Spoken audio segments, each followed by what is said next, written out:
পদার্থবিজ্ঞান বিভাগ, ঢাকা কলেজ এর প্রথম বর্ষের সুপ্রিয় শিক্ষার্থীরা, আজকের এই অনলাইন ক্লাসে আমি তোমাদেরকে শুভেচ্ছা জানাচ্ছি। আমি মাসুম ইকবাল, সহযোগী অধ্যাপক, পদার্থবিজ্ঞান বিভাগ, ঢাকা কলেজ। আজকে আমি তোমাদেরকে কম্পিউটার যে কোর্সটি পড়াচ্ছিলাম সেটাতে লাস্ট ক্লাসে আমি কোডিং শুরু করেছিলাম। তো কোড যতটুকু পড়িয়েছিলাম তার মধ্যে তোমাদের লাস্ট শেষ করা হয়েছিল আস্কি কোডে। তো চলো আজকে আমরা এই কোডটাই আরও বাকি যে কোডগুলো আছে সেগুলো নিয়ে আমরা একটু কথা বলি। খেয়াল করো, আমরা লাস্ট ক্লাসে দেখতে পাচ্ছ যে আমরা কোড বিসিডি কোড, বাইনারি কোডের ডেসিমাল এবং আস্কি কোডের কথাও মনে করিয়ে দিচ্ছি যে এটা আসলে আমাদের কিবোর্ডের যে ক্যারেক্টারগুলা সেগুলাতে হচ্ছে যেই বাইনারি নাম্বারে রিপ্রেজেন্ট করা হয় 8 ডিজিটের, এটাই হচ্ছে আস্কি কোড। তো আমাদের আজকের থার্ড যে কোডটি সেটার নাম হচ্ছে আলফা নিউমেরিক কোড। আচ্ছা, আলফা নিউমেরিক কোড মানে হচ্ছে, খুব সহজ করে বলি যদি, এর থেকে জেড পর্যন্ত ইংলিশ লেটারগুলা, সাথে নিউমেরিক নাম্বার মানে নিউমেরিক ভ্যালু অর্থাৎ 10 থেকে 9 পর্যন্ত নাম্বার, এছাড়া হচ্ছে তোমার কমা, ফুল স্টপ, এরকম কিছু সিম্বল। এই ক্যারেক্টারগুলোকে একসাথে করে আমরা যেই কোডগুলোর কথা বলি সেটাই হচ্ছে আলফা নিউমেরিক নাম্বার। তার মানে এর থেকে জেড পর্যন্ত স্মল লেটার, এর থেকে জেড পর্যন্ত ক্যাপিটাল লেটার, 0 থেকে 9 পর্যন্ত হচ্ছে নিউমেরিক বা নাম্বার, আর সিম্বলগুলো হচ্ছে প্লাস, মাইনাস, স্ল্যাশ মানে ডিভিশন, স্টার, মাল্টিপ্লিকেশন, হ্যাঁ, অ্যাট দি রেট, এরকম এটসেট্রা, এরকম অসংখ্য যে চিহ্ন, এইগুলো সমন্বয়ে যে কিবোর্ড, এটাকে আমরা বলি alphanumeric code. Alphanumeric এই নাম্বারগুলোও আমরা কিন্তু আসলে একটা 8 ডিজিটের একটা বাইনারি নাম্বারস। তো এই আলফা নিউমেরিক কোডের মাধ্যমে to the power 7, that is 128 তোমার ক্যারেক্টার্সকে আমরা তোমার হচ্ছে ডিজিটাল ফর্মে নিয়ে আসি। এরপরে নাম্বার 4 দেখো, 4টাকে আমরা বলি EBCDIC কোড। সেটা কি? এটা কিন্তু একটা 8 বিট কোড, আস্কি ক্যারেক্টারের মতোই। এই EBCDICটার কথাটার মানেটা হচ্ছে extended binary coded decimal information code. Already কিন্তু আমরা বিসিডি কোডের কথা বলেছিলাম কিনা, সেই বিসিডি কোডেরই একটা বিশেষ রূপ হচ্ছে এই EBCDIC কোড। এই কোডে দেখো 0 থেকে 9 সংখ্যার জন্য আমরা 1111, এর থেকে জেড পর্যন্ত এই ক্যারেক্টারগুলোর জন্য 1100, 1101, 1110, এই চিহ্নগুলা।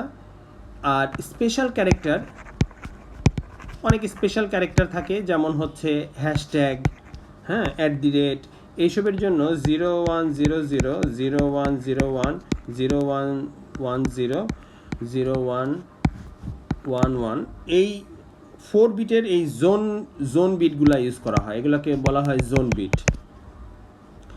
তাহলে আমরা এই পদ্ধতিতে 256 ক্যারেক্টার্সকে আমরা ডিজিটাল ফর্মে রিপ্রেজেন্ট করতে পারি।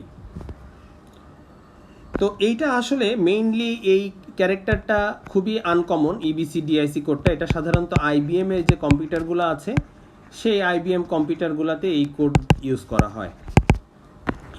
এরপরে দেখো, আমাদের বর্তমান বিশ্বে খুবই পরিচিত একটা কোড, নাম হচ্ছে ইউনিকোড। যেমন তোমরা এখন কিন্তু ওই অনেকে ফেসবুকে বাংলায় লিখতে গিয়ে তোমরা কিন্তু অভ্র ইউজ করো। অভ্রতে তুমি বাংলা হরফও ইউজ করতে পারো, অথবা তুমি দেখো টাইপ করার সময় তুমি ইংলিশে টাইপ করলে কিন্তু লেখাটা আসলো বাংলায়, তুমি স্পেল করছো ইংলিশে কিন্তু তোমার লেখাটা পাচ্ছ বাংলায়। এইটা আসলে এই কাজটাকে আমাদের এই অভ্র যেটার কথা বলছি সেটা কিন্তু আসলে ইউনিকোডে লেখা হয়েছে। যেমন বিশ্বে ইংলিশের বাইরেও কিন্তু চাইনিজ, মান্দারিন ল্যাঙ্গুয়েজ, আমাদের বাংলা ভাষা, হিন্দি, আরবি এরকম অসংখ্য ল্যাঙ্গুয়েজ রয়েছে এবং সেখানে সবারই হরফ ডিফারেন্ট। তো শুধু তো ইংলিশ ভাষাভাষী লোকই কিন্তু কম্পিউটার ইউজ করে না। বিশ্ব এখন যেহেতু যোগাযোগের একটা মাধ্যম হচ্ছে কম্পিউটার, তো সব ভাষার মানুষই কিন্তু মাধ্যম হিসাবে কম্পিউটার ব্যবহার করে। সেক্ষেত্রে ল্যাঙ্গুয়েজ কিন্তু একটা ইম্পর্টেন্ট ফ্যাক্টর। এখন আমরা যারা সাধারণত আগের যে বিসিডি কোডে আমরা যে কিবোর্ডে হরফগুলো লিখতাম বাংলার দেখো অসংখ্য ফন্ট আছে, কিন্তু সুতনি, হ্যাঁ, সুমাইয়া, এরকম তোমরা কিন্তু অনেক অনেক ফন্ট দেখেছ। তো এই ফন্টগুলোতে যখন আমরা আমাদের কম্পিউটারে টাইপ করি এবং কম্পিউটারটা দিয়ে যখন আমরা কোথাও ইমেইল প্রেরণ করি, দেখা যাচ্ছে তার কম্পিউটারে সেই কোডটি নাই এবং ফলশ্রুতিতে কি হয় যে সেই ইমেইলের বর্ণগুলো ভেঙে যায়, সে সঠিকভাবে এই বাংলা লেখাগুলো পড়তে পারে না। আবার অনেক ক্ষেত্রে আছে অনেক ফন্ট ইউজ করে আমরা বাংলা ইমেলও করতে পারি না, কিন্তু এটা অনেকের জন্য কিন্তু এটা জরুরি, কারণ ভাষার ব্যারিয়ার দিয়ে তো তুমি যোগাযোগ মাধ্যমটাকে স্টপ করে দিতে পারো না। তো এই সমস্যা সমাধানের কারণে 1991 সালে এই অ্যাপেল কম্পিউটার কর্পোরেশনের একদল দক্ষ প্রকৌশলীরা, এটা কিন্তু অ্যাপেলের আর কি এটা ইউনিকোডের উদ্ভাবন, তাদের একদল দক্ষ প্রকৌশলী তারা বিভিন্ন ভাষায় যেন আমরা এই ক্যারেক্টারগুলোকে লিখলে যেন সামগ্রিকভাবে সব জায়গায় এটা প্রেরণ করা যায় এবং সবাই যেন এটা রিসিভ করতে পারে, সব ভাষার জন্য আমরা এই যে কোডটা ব্যবহার করছি সেটা আসলে ইউনিকোড। তো ইউনিকোডে আমরা এরকম হেক্সাডেসিমাল, যেহেতু আমাদের বিশ্বে অসংখ্য পরিমাণ হচ্ছে ভাষা, প্রত্যেকটা ভাষার ভিন্ন ভিন্ন হরফ, এই জন্য ইউনিকোডে যখন আমরা সামগ্রিকভাবে কোনো কিছুকে প্রকাশ করতে যাব তখন টোটাল ক্যারেক্টারের সংখ্যা কিন্তু অসংখ্য হবে। তুমি বাংলার বর্ণের কথাই চিন্তা করো, এরকম আরবি বর্ণের কথা চিন্তা করো, তাহলে সামগ্রিকভাবে সকল বিশ্বের ক্যারেক্টারগুলোকে যদি আমি চিন্তা করি তাহলে কিন্তু অসংখ্য বর্ণ। এই জন্য ইউনিকোডে যেটা করা হয় সেটা হচ্ছে হেক্সাডেসিমাল নাম্বার সিস্টেম ইউজ করা হয়, ফলশ্রুতিতে 2 এর পাওয়ার কিন্তু 16 আসে এবং এটাতে তুমি চিন্তা করো যে 65,536 ক্যারেক্টার্সকে তুমি এই পদ্ধতিতে প্রকাশ করতে পারো। তাহলে বর্তমান বিশ্বে কিন্তু উইন্ডোজ এবং তোমার অ্যাপেল সব জায়গায় কিন্তু দেখো আমরা যে ওই যে অ্যান্ড্রয়েড ফোন ইউজ করছি সেই ফোনের মধ্যেও কিন্তু আমি অভ্র ইউজ করতে পারি। এরকম অসংখ্য ইউনিকোড আছে। আমাদের ফোনে কিন্তু নিজস্ব এখন বাংলা তুমি কিবোর্ড ডাউনলোড করে নিতে পারো, সেই কিবোর্ডে তুমি টেক্সট মেসেজ করে তুমি তোমার বন্ধুকে পাঠাতে পারো, তুমি ফেসবুকে রাইট করতে পারছো। এই জিনিসগুলোকে খুবই সহজ করে দিয়েছে আমাদের এই ইউনিকোড। শুধু বাংলা না, তুমি কিন্তু এরকম অ্যারাবিক কিবোর্ড, তুমি হিন্দি কিবোর্ড কিন্তু তুমি ডাউনলোড করে নিয়ে কাজ করতে পারো। তার মানে ব্যাপারটাকে একদম সব ভাষার জন্য সামগ্রিকভাবে খুবই সোজা সরল করে দেওয়ার যে কাজটা করতে পেরেছে সেটা হচ্ছে ইউনিকোড। এই জন্য আমাদের বর্তমান বিশ্বে এই ডিজিটাল ওয়ার্ল্ডে আমরা কিন্তু এই ইউনিকোড শব্দটা অনেক বেশি ব্যবহার করি। তো আমাদের এই ছিল কোড নিয়ে মোটামুটি কথা। এরপরে আসো আমাদের নেক্সট টপিক হচ্ছে প্যারিটি বিট। প্যারিটি বিটটা কি তোমাদেরকে আগেই বলেছি। দেখো, ডিজিটাল ইনফরমেশন বলতে তুমি কি বোঝো? ডিজিটাল ইনফরমেশন, আমরা মাইক্রোফোন নিয়ে যখন কথা বলি, আমাদের তোমরা ফিজিক্সে এই ব্যাপারটা খুব ভালো বুঝবে যেহেতু সবাই ফিজিক্স স্টুডেন্ট। আমরা যখন মাইক্রোফোনে কথা বলি আমাদের ভয়েসের ওঠানামাটা কিন্তু মাইক্রোফোন করে কি একটা ভোল্টেজে কনভার্ট করে ফেলে। সো আমি মাইক্রোফোন নিয়ে আমি যখন কথা বলি দেখো আমাদের ঠিক ভয়েসগুলা তোমরা নিশ্চয়ই দেখেছো এরকমভাবে অসিলোস্কোপ স্ক্রিনে এরকম একটা সিগন্যাল তৈরি করে। এটাকে আমরা বলি অ্যানালগ সিগন্যাল। এই সিগন্যালটা হচ্ছে অ্যানালগ সিগন্যাল, কারণ এখানে কিন্তু দেখো এটাকে যদি আমরা গ্রাফ দিয়ে রিপ্রেজেন্ট করতে যাই তাহলে দেখতে পারবো যে আমাদের 0 থেকে ধরো কথা -10 থেকে +10 ভোল্টের মধ্যে 10 মিলিভোল্টের মধ্যে যে কোনো ভ্যালু কিন্তু তুমি এই ভয়েস ওঠানামার সাথে হতে পারে। সো এটা একটা অ্যানালগ সিগন্যাল, কিন্তু আমরা ডিজিটাল ইনফরমেশন কিন্তু এইভাবে সেন্ড করি না। ডিজিটাল না হচ্ছে ইনফরমেশন সেন্ড করা হয় হচ্ছে বাইনারি সিস্টেমে।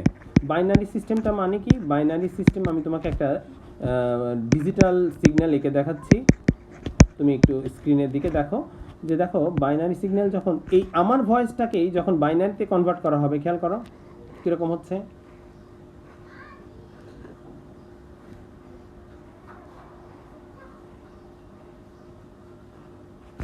দেখো সরি, দেখো 01001011011110। এই যে আমি 01010, এটা আসলে একটা পদ্ধতিতে করা হয়, যদিও আমাদের সেটা আজকের টপিক না, এটা ইলেকট্রনিক্সে তোমরা পড়বে, স্যাম্পলিং বলা হয়। সো মোবাইল ফোনে যখন আমরা কথা বলি, অ্যানালগ সিগন্যালটাকে আসলে কি করা হয়, প্রথমে ডিজিটাল ডেটায় রূপান্তর করা হয়।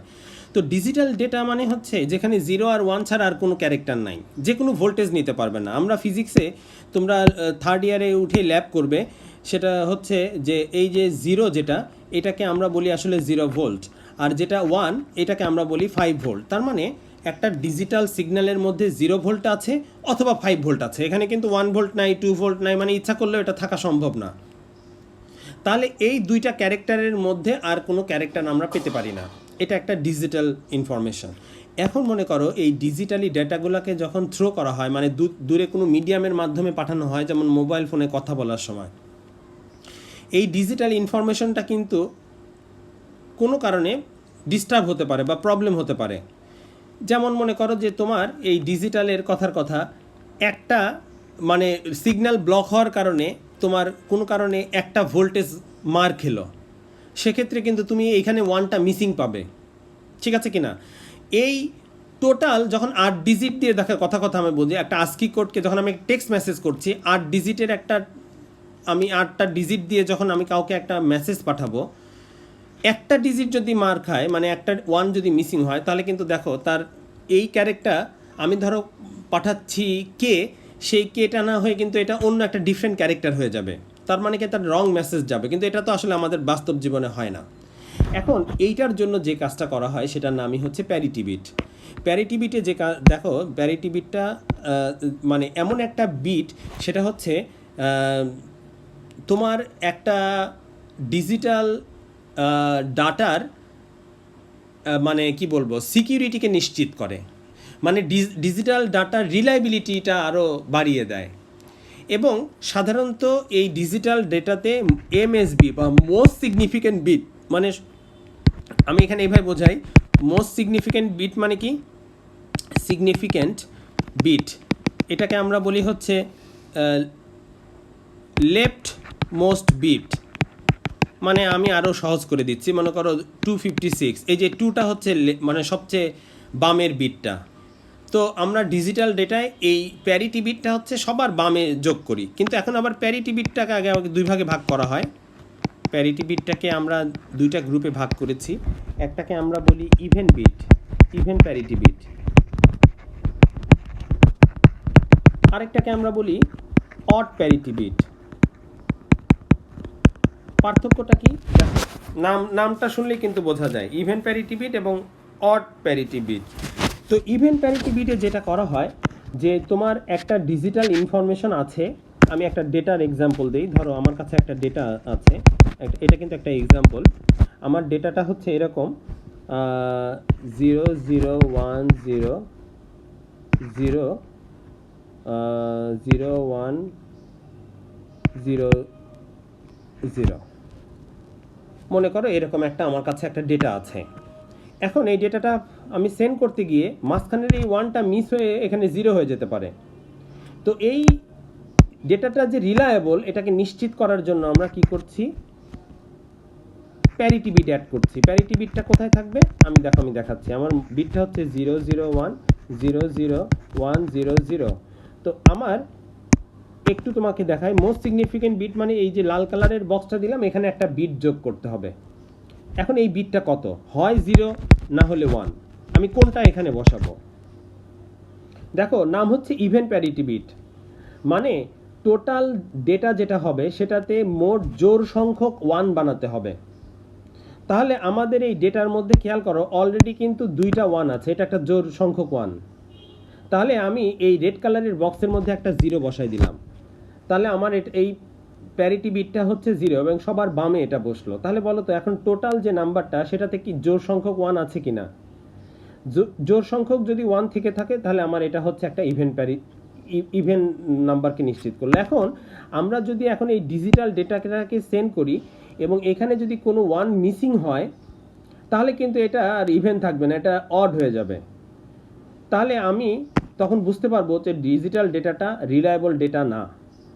ঠিক একই রকমভাবে ধরো আরেকটা এক্সাম্পল দিচ্ছি, আমার একটা নাম্বার হচ্ছে এরকম 10110000। দেখো এইটা একটা ডেটা। এখন আমি যখন এটাকে একটা প্যারিটি বিট অ্যাড করতে চাই, এখানে যখন আমি একটা প্যারিটি বিট দিতে চাই তখন কি হবে? আমি একদম যে নাম্বারটা আছে 10110000 এই নাম্বারটাতে আমি এই বক্সের মধ্যে একটা প্যারিটি বিট অ্যাড করব। সেই বিটটা কত হবে? সেই প্যারিটি বিটটা এমন হবে যেন টোটাল নাম্বারটাকে সে ইভেন করে দেয়। তাহলে আমাদের এখানে দেখো 1 আছে 3টা, তার মানে এটা বেজোড় সংখ্যক। এটা জোড় সংখ্যক বানাতে গেলে আমাকে এখানে আরেকটা 1 প্যারিটি বিটের জায়গায় একটা 1 অ্যাড করতে হবে। তাহলে দেখো এখন 4টা 1 হলো, তার মানে জোড় সংখ্যক 1 হলো। তাহলে এখন আমি যদি এই ডেটাটাকে সেন্ড করি, কোনো একটা 1 যদি মিসিং হয় তাহলে কিন্তু এটা বিজোড় সংখ্যক হবে, অথচ আমি পাঠিয়েছিলাম জোড় সংখ্যক। তাহলে আমি বুঝতে পারবো যে আমার কোনো ডাটা মিসিং আছে। সো এইভাবে আমরা দেখো ইভেন প্যারিটি বিট দিয়ে আমরা একটা ডেটার নিরাপত্তা নিশ্চিত করি। ঠিক একই রকমভাবে অড প্যারিটি বিটটা হচ্ছে একই রকম। অড আমরা মানে এটা হচ্ছে যে ডিজিটাল ডিভাইসকে ডেভেলপ করে সে ডিসাইড করে যে সে কি অড প্যারিটি বিটে ডেটা সেন্ড করবে নাকি ইভেন প্যারিটি, দুইটাতেই একই রকম কনসেপ্ট। এখন আমি যদি মনে করি আমি ইভেনে করব, নো প্রবলেম। আমি যদি মনে করি আমি অডে করব, নো প্রবলেম। তাহলে অড প্যারিটি বিটে যখন আমরা একটা ডাটার কথা যদি বলি, ধরো আমাদের এই সেম ডেটাটা যদি অড প্যারিটি বিটে পাঠাতাম 0100100, এই ডাটাটাকে যদি আমি এখন অড প্যারিটি বিটে করতে চাই, তাহলে বলো একদম লেফটে যেখানে আমি দেখতে পাচ্ছিলাম সেই লেফটে কিন্তু আমি এখন কি করব, আমি এখন আগে যেখানে আমি এতক্ষণ একদম লেফটে কি করেছিলাম, আমরা 0 অ্যাড করেছিলাম। কারণ কি, যেন আমার হচ্ছে টোটাল 1-এর সংখ্যা যেন জোড় সংখ্যক থাকে। কিন্তু এখন কিন্তু আমার টার্গেট হচ্ছে আমি বিজোড় সংখ্যক 1 রাখতে চাই। তাহলে আমি এই রেড বক্সে কি করবো, একটা 1 বসাবো। 1 বসানোর ফলে এখন কি হবে, আমার দেখো টোটাল 1-এর সংখ্যা কিন্তু 3টি, সেক্ষেত্রে কিন্তু 1 বেজোড় সংখ্যক থেকে গেল। তার মানে এখন আমি এই প্যারিটি বিটটা লাগানোর কারণে আমার ডেটাটা কিন্তু একটা অড প্যারিটি বিট ক্যারেক্টার হয়ে গেল। এখন ডেটা সিগন্যালটাকে যখন দূরে কোথাও পাঠানো হবে, তারের মধ্যে দিয়ে হোক বা অন্য কোনো মাধ্যমে, আমি যখন দূরে পাঠাবো, এখানে যদি একটা 1 মানে হাই ভোল্টেজ যদি মিস হয় তাহলে কিন্তু আমাদের বোঝা যাবে, ধরা পড়ে যাবে যে আমাদের ডেফিনেটলি একটা ডেটা মিসিং আছে। সেক্ষেত্রে আমরা এটা নিরাপত্তা নিয়ে আমরা সন্দেহ করব। আর যদি দেখি যে জোড় সংখ্যক আছে তাহলে আমাদের বিজোড় সংখ্যক আছে, তাহলে আমরা বুঝতে পারবো যে এটা একটা রিলায়েবল ডেটা। তার মানে আমি দেখো এই প্যারিটি বিটের মাধ্যমে আমরা কিন্তু তাহলে আমরা ডেটার নিরাপত্তা নিশ্চিত করছি। তো এই ছিল আজকের ক্লাস। আশা করি যে তোমরা কোডিং আমাদের ডিজিটাল কোড এবং বিটের প্যারিটি বিট তোমরা খুব ভালো বুঝতে পেরেছো। আর এর আগে আমি তোমাদের নাম্বার সিস্টেম পড়িয়েছিলাম। সো সংখ্যা পদ্ধতি এবং কোড অর্থাৎ digital number system and code আমাদের এই চ্যাপ্টারটা তাহলে এই লেকচারের মধ্যে দিয়ে শেষ হয়ে গেল। তোমরা সবাই ভালো থেকো।